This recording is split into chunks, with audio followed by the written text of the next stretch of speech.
ప్రపంచాన్ని గడగడలాడిస్తున్న నియంతను ఒక హాస్యాస్పదమైన కేతిగాడిగా చూపించడం ద్వారా నియంతల గురించి ప్రజల్లో పేరుకుపోయిన భయాన్ని తొలగించడానికి తాను ది గ్రేట్ డిక్టేటర్ సినిమా తీశానన్నాడు చార్లీ చాప్లిన్. ఢిల్లీలో బొద్దింకలు అదే పని చేశాయి. నియంతలు కూడా భయపడతారు, దిగివస్తారు, వెనక్కి తగ్గుతారు, అవసరమైతే తమ మంత్రులను కూడా బలిస్తారు. ఇంతకాలం ఒక నారటివ్ను మన చేత నమ్మించారు. భారత ప్రధాని సర్వశక్తిమంతులు, సర్వజ్ఞులు. వారు అనుకున్నదే జరుగుతోంది. ఎంతటి వారైనా వారి పాదాక్రాంతం కావాల్సిందే.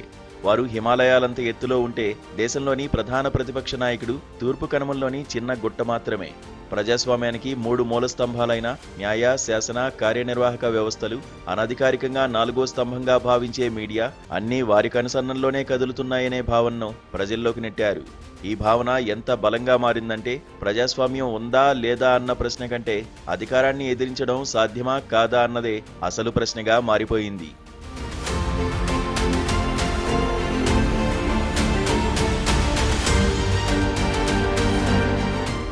షాహీన్ బాగ్ వచ్చింది, వాళ్లను పాకిస్తానీయులన్నారు. రైతులు ఉద్యమించారు, వాళ్లను ఖలిస్తానీయులన్నారు. మహిళా రెజ్లర్లు న్యాయం అడిగితే వారి మీదే నిందల దాడులు చేశారు. ఈ ఉద్యమాలన్నీ ప్రజాస్వామ్యానికి అవసరమైన ప్రశ్నలనే లేవనెత్తాయి. కానీ వాటికి ఒక పరిమితి ఉంది. కాబట్టి వాటి మీద ఒక నిర్దిష్ట ప్రయోజనాలు ఉన్న సామాజిక వర్గాల ఉద్యమాలంటూ ముద్ర వేయగలిగారు. ఆ విధంగా ఈ ఉద్యమాలను మిగతా సమాజం నుంచి వేరు చేయడం అధికారానికి సులభమైంది.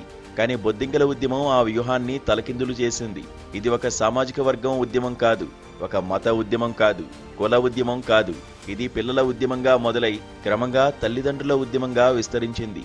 చివరికి దేశం మొత్తం తన పిల్లల భవిష్యత్తు గురించి ప్రశ్నించే ఉద్యమంగా మారింది. బొద్దింక అన్న అవమానాన్ని వాళ్లు ఆత్మగౌరవంగా మార్చుకున్నారు. పిల్లలు ఏం చేస్తారు అన్న చిన్న చూపును పిల్లలు ఏదైనా చేయగలరు అనే సత్యంగా మార్చారు. అమ్మాయిలు ఢిల్లీ వీధుల్లో నిలబడి గోదీ మీడియాను ప్రశ్నిస్తారని ఎవరూ ఊహించి ఉండరు. మమ్మల్ని పాకిస్తానీయులంటున్నారు, పాకిస్తాన్ వెళ్లి బిర్యానీలు తిన్నవాళ్లు ఎవరు అని వాళ్ళు అడిగారు. ఆ ఒక్క ప్రశ్నలోనే ఎన్నో సంవత్సరాల రాజకీయ ప్రచారానికి సమాధానం ఉంది. మేము నమ్మే దేవుని ఆలయాలను మూసివేశారు, కానీ అల్లా ఇంటిని, గురుద్వారాలను మా కోసం తెరిచి ఉంచారు అని హిందూ సమూహం చెబుతుందని ఎవరూ ఊహించి ఉండరు. మతాన్ని రాజకీయ ఆయుధంగా ఉపయోగించే వారికి అది చాలా అసౌకర్యకరమైన వ్యాఖ్య.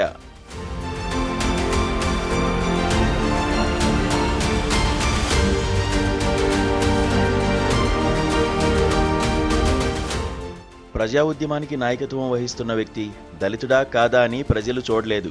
అతను తమ సమస్యను పరిష్కారం దిశగా తీసుకెళ్తున్నాడా లేదా అన్నదే చూశారు. ఇది చిన్న విషయం కాదు. నీటి ప్రశ్న పత్రాల లీక్ నుంచి మొదలైన డిమాండ్ మరింత పెద్దదైంది.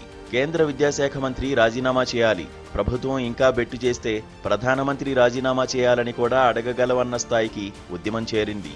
అదే కీలక మలుపు.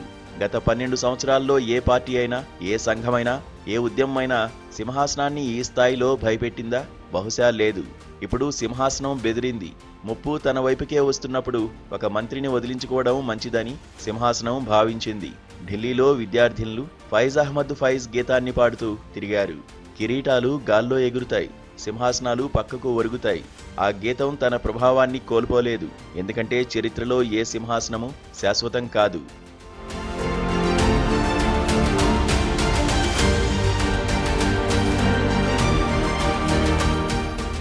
మాయల ఫకీరు ప్రాణం ఎక్కడుందో ప్రజలకు ఇప్పుడు తెలిసిపోయింది. అది ఒక మంత్రిలో లేదు, అది ఒక పార్టీ కార్యాలయంలో లేదు, అది ప్రజల భయంలో ఉంది. ఆ భయం పోయిన రోజు మాయల ఫకీరు శక్తులన్నిటినీ కోల్పోతాడు. ఈ ఉద్యమం మరో ముఖ్యమైన విషయాన్ని కూడా నిరూపించింది. నాయకుడు అన్నీ తాను కాకూడదు, ప్రజలు ఉద్యమించేలా చేయాలి. ఇది సీట్ల కోసం, పదవుల కోసం, కూటముల కోసం పరస్పరం తగులాడుకుంటూ రోజురోజుకు బలహీనపడుతున్న విపక్షాలకు ఒక గుణపాఠం. ప్రజల సమస్యలను ముందుకు పెట్టండి, ప్రజలను వీధుల్లోకి తీసుకురండి, ప్రజలకు నాయకత్వం అప్పజెప్పండి. అదే ప్రజాస్వామ్యం. ఒక మంత్రిని తప్పించినంత మాత్రాన నీటి పరీక్షా వ్యవస్థ మారలేదు, కార్పొరేట్ విద్యా సామ్రాజ్యం కూలిపోలేదు, ప్రశ్నపత్రాల లీకేజీలకు శాశ్వత పరిష్కారం రాలేదు. అయినప్పటికీ ఇది ఒక మహత్తరమైన విజయమే. ఎందుకంటే నిరాశతో నిండిన వాతావరణంలో అధికారాన్ని ప్రశ్నించడం సాధ్యమేనని ఇది నిరూపించింది. ఈ విజయం ఒక్కరోజులో రాలేదు. సర్ప్రక్రియతో ఓ జ్ఞాని దేశంలో బోలెడంత అభాసుపాలయ్యారు. ప్రజా సమస్యల్ని లేవనెత్తే వారిని బొద్దింకలంటూ ఇంకో న్యాయమూర్తి సూర్యకాంతులు వెదజల్లారు. అలా తిట్టు నుంచి బొద్దింకల పార్టీ పుట్టింది. జనం నవ్వారు. ఇదో పిల్లల వ్యవహారం అన్నారు. అప్పుడు కేంద్ర విద్యాశాఖ మంత్రి ధర్మేంద్ర ప్రధాన్ వాళ్ల చేతికి నీట్ ప్రశ్న పత్రాల లీక్ అనే ఆయుధాన్ని అందించారు.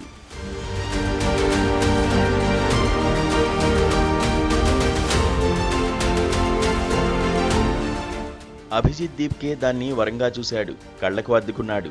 విద్యార్థుల ఆగ్రహాన్ని ఉద్యమంగా మార్చాడు. ఆ తర్వాత లద్దాఖ్ ఉద్యమకారుడు, ప్రజా శాస్త్రవేత్తగా పేరుగాంచిన సోనం వాంగ్చుక్ రంగంలోకి వచ్చాడు. ఆయన ఆమరణ నిరాహార దీక్షకు పూనుకోవడంతో విద్యార్థులతో పాటు తల్లిదండ్రులు జంతర్ మంతర్ వైపు చూడడం మొదలుపెట్టారు. పిల్లల ప్రశ్న తల్లిదండ్రుల ప్రశ్నగా మారింది. తల్లిదండ్రుల ప్రశ్న దేశ ప్రశ్నగా మారింది. మధ్య ఆసియాలో అరబ్ స్ప్రింగ్, శ్రీలంకలో ప్రజా తిరుగుబాటు, నేపాల్లో జంజీ, మన దేశంలో కాక్రోచెస్. పేరేదైనా కావచ్చు, కొత్త తరం భయపడదు, భయపెడుతుంది, భయపెట్టింది. కార్పొరేట్ విద్యా సామ్రాజ్యం చాలా పెద్దది, చాలా శక్తివంతమైనది.